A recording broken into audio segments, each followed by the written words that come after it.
Hi guys, so for today's video, pabalik na nga kami ng Manila. So hindi talaga kami magtatagal dito. Trabaho din kasi yung bunso kong kapatid na si Lembo. At yung paalam nga nila pang ilang araw lang din talaga. Bukod pa nga doon, gusto din nilang maabutan yung piyesta nga sa sukat. So maaga din nga akong gumising nitong mga time nga na to and parang halos wala rin nga akong tulog.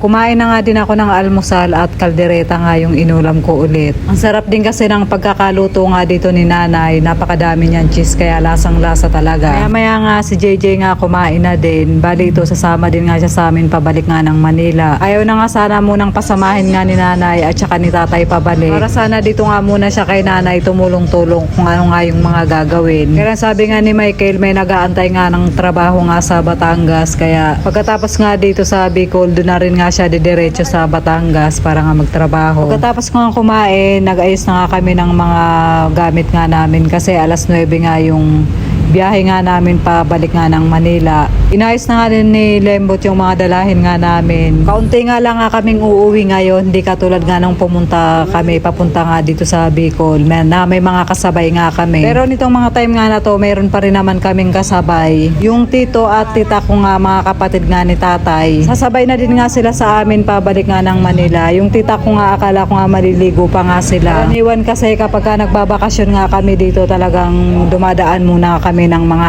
island bago nga umuwi nga ng Maynila. Pero sabi nga ng tita ko hindi na nga sila matuloy nga pumunta nga ng dagat kasi nga wala nga makakasama and sila lang din kasi. Kaya sa susunod na nga lang nga napunta nga sila dito maliligo nga ng dagat. So pagkatapos nga namin maayos yung mga gamit nga namin, dumiretso na nga kami dito sa mga tita at tita ko kung nasaan nga sila nakatira dito sa may baryo. Para sunduin nga yung tita at tito ko. Sila nga sa Quezon City pa nga yung uwi nga nila sa may Novaliches. So nga sana nilang magpahatid hanggang dun nga kaya lang itong si Mamer naman hindi talaga sanay magbiyahe sa north. Kaya sa Alabang na nga lang nga sila bababa para doon nga sumakay papunta naman ng Quezon City. So ayun na nga yung pinakaplano. Mga alas 9:30 nga natapos na nga namin ma-pick up nga yung tito at tita ko. So isinalansa na rin nga ni Janle yung mga gamit nga nila dito sa sasakyan. Ako naman dito na nga ako pumesto sa may likod nga ng driver. Dahil mahaba-haba nga ang babiyahihin namin pabalik nga ng Manila. Sigurado wala nga akong masyadong tulog, siguradong makakatulog nga ako habang nasa biyahe. So unang biyahe nga namin syempre sa Sigsag Road nga muna kami unang dumaan. Calculate nga ni Mamer makakarating kami ng alas 12 or alauna nga ng tanghali.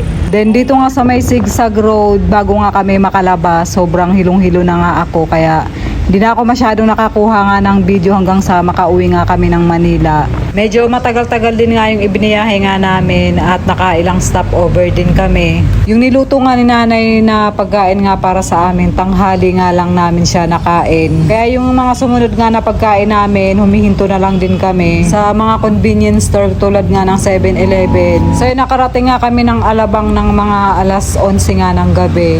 14 hours pa rin nga yung ibiniyahe nga namin pabalik nga sa Manila. So yun na guys, hanggang dito na lang yung ating video for today. Babush!